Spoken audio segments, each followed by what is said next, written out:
Kia ora. We are live this morning outside Westlake Girls High School on Auckland's North Shore, where a number of teachers and supporters have walked off the job, gathering here in protest, joining around 20,000 up and down the country. Now, this comes just 2 weeks on from when 50,000 went on strike, calling for better pay and better working conditions. Negotiations have been ongoing since then, but pay has remained the sticking point and has stalled many of those discussions. Now, over the past hour or so from being here, support from the public has been obvious, as you'll probably hear throughout this live. A number of cars, trucks, buses, even motorbikes have come past, honking and waving in support. Some of the signs that I've seen this morning read, "I'm going to Macca's for a pay rise. You said we were essential," and "chip in chippy." So a number of really creative signs here. I actually spoke to a few of the teachers earlier, and here's what they had to say. It's really hard. We have a lot of teachers who are struggling at the moment financially, who are struggling with the amount of workload that we have. We're losing teachers in the profession in the first 5 years, and it's just really important that the ministry come to the table with us in terms of realising what we do for the future generations of New Zealand. We fund all of the different types of jobs around the country. We are the people that are training up all of the future generations, and so therefore we need to be supported in that area. Well, I feel like we shouldn't have to do this because, our primary role is to be in the classroom. And so I want this collective agreement settled as soon as possible. I don't want to have to continue to strike for better pay and conditions. So I'd rather be in the classroom. I mean, I think many of us are guilt-ridden, despite the sort of bonhomie that you see before you. I think none of us do this lightly. We do this because in lots of cases we feel this is our only recourse to encourage the government and the wider public as well to listen to what we want and what we need. None of us do this lightly by any means. Yeah. We need resourcing. We need more teachers coming into the profession. As I said, we've got massive shortages across the country in all different sectors. We need support from a pastoral perspective. I myself am a dean. I dean 450 students in my school. I get 8 hours a fortnight to do that job, and it's just not enough. It's not enough time, it's not enough support, it's not enough resourcing. Well, yeah, it seems like deja vu from 2019 when we did this last. I just hope the ministry, comes to the table and settles this collective agreement and actually meets most of our, demands, which, by the way, isn't just for us. It isn't for us, it's for the students. There's so many young teachers coming in who are starting off and they're here for a handful of years and then they're moving on to other professions. Sometimes they're jumping the ditch and they're going over to Australia because the pay is better over there. Or they're burnt out too early, and they're suffering from crises essentially of their well-being and mental health. And as well as that, there are increasingly lower numbers of teachers coming into this industry.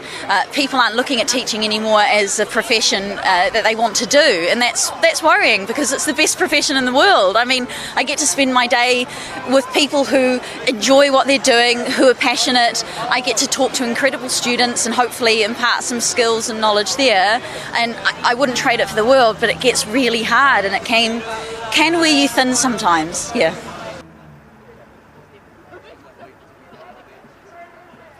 Those just a few of the teachers and supporters out here today that we spoke to earlier, who have joined around 20,000 across the country who have walked off the job today, asking for better pay and better working conditions. If you are just joining us, we are live here this morning outside Westlake Girls High School in Auckland, one of many locations here in Auckland and across the country where teachers, principals, supporters, even parents have gathered to support our teachers in those negotiations which have been ongoing. Now, as mentioned earlier, it comes just a couple weeks on from when 50,000 went on strike. It saw thousands gather in the streets of Auckland City, walking up Queen Street to Albert Park in a rally. We were there to cover it, and here's how it went down.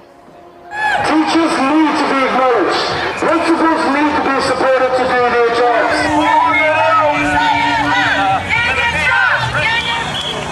I'm joined now by a primary school teacher, Gabriel Hughes. Now, Gabriel, this is quite significant. We can actually hear the march coming in, getting quite loud now. Do you want to tell me a bit about why you're here today and how significant this protest is? It's massive. It's such an important and a critical time for us to be addressing this issue, and particularly with the rise of inflation and things like that. We're here seeking compensation and to have equity in terms of pay for our teachers for the amount of work that they're doing for our tamariki. I don't speak for myself, I speak for the hundreds of teachers that I've worked with and been a colleague to over the years, and I see how much hard work gets put in and how many hours they put into this job, and it's not the 40-hour week that is often being described. It's the endless hours after school, weekends, before school, doing coaching practices and things like that, and being able to educate ourselves in a way that allows us to provide a better future for our tamariki and make sure that they're getting the education that they deserve.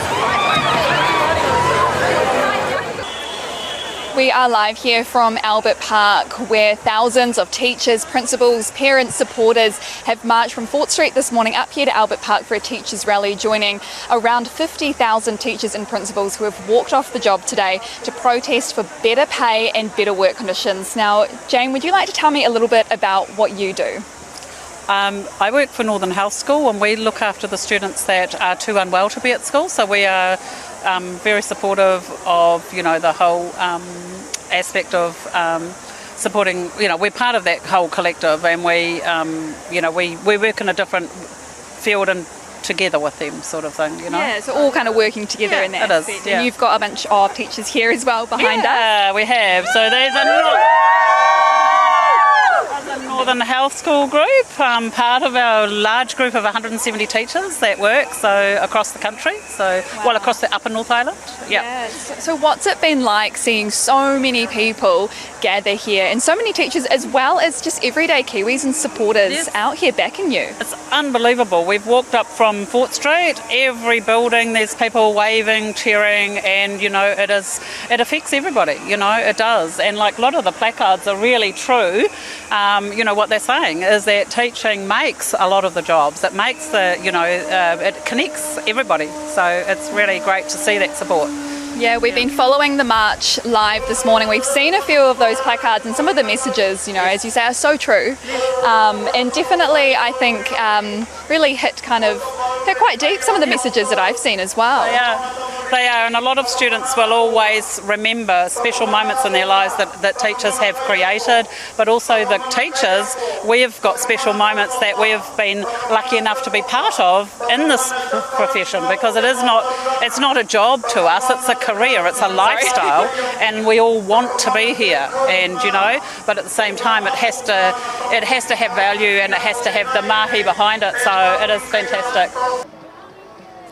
As you've just seen there, pictures from just under 2 weeks ago when around 50,000 teachers walked off the job up and down the country. That vision was from the rally in Auckland Central. But here today we've got a number of teachers and supporters who have joined around 20,000 around the country today, still asking for better pay, better working conditions. Tina joins me now. Tina, do you want to just introduce yourself and what you do? Kia ora, my name is Tina Peters. I'm the Deputy Chair for PPTA in Auckland, Tamaki Makaurau. And so what brings you out here today? I think it's just a general support for our profession. What we've seen in the last 3 years is a lot of you're doing great, we really appreciate you through a pandemic, through COVID, through a whole lot of other things happening throughout the motu, and it just feels like lip service now. And our kids that are returning to our classroom are coming through with a lot more issues than just what we teach them as content. They're coming through with anxiety, social issues, so we're trying to wrap around them the best we can, but we don't have the time or the space. And right now we don't even feel like we're appreciated in terms of our salaries. So we're supporting this cause. Yeah, definitely. And you've got a great little vibe down here today. You've got music going, you've got all your supporters, and you've got so much public support. I've been quite impressed by just how many cars, motorbikes, trucks, and buses have been stopping to honk and wave in their support. That must mean quite a lot to have that public support. It does, because we're part of the community, and so the community is part of what we do as well. We know parents, we know the kids, we watch them grow, and so it's really important that we have each other's back in terms of what education looks like, because we may think it's subjects like maths and English and that, but it's so much more than that. Yeah, it's very much a community-based thing. And a lot of the signs. Should we have a quick look at your sign? Do you want to read it out for us? Oh, that's not achieved for teachers' retention of of resubs remaining. One more chance.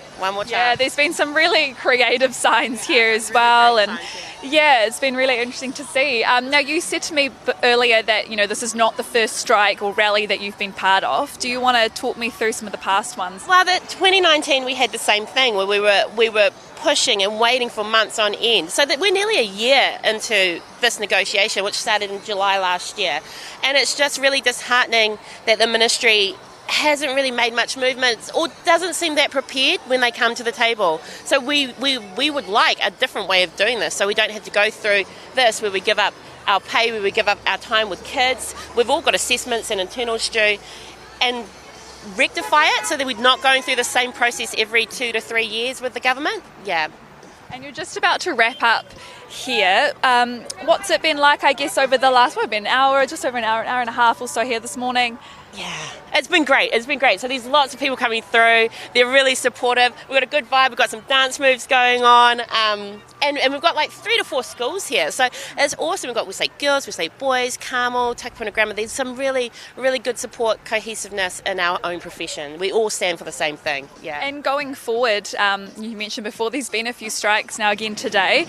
What would you like to see change? Because it feels, within 2 weeks, having 2 fairly big strikes. Yeah, so we aren't working, so we're not getting paid to do this. And that hurts because it means that it's time away from our students who need us in the classroom, and actually time away from our families and bills we need to pay too. So I'd like to see it fixed. If you're going to cheap teachers equal cheap education, which ends up with cheap kids. And ask the government, is that what you guys want? Is that what the government wants? Yeah. We are just about to wrap up here live as well. I know we're going to get a bit of a cheer from everyone. All right, everybody. 1, 2, 3. Teachers! Awesome. Hey, thank you so much for your time. Thank you for having us as well. That does wrap up our live here this morning, but the Herald will keep you covered throughout the day.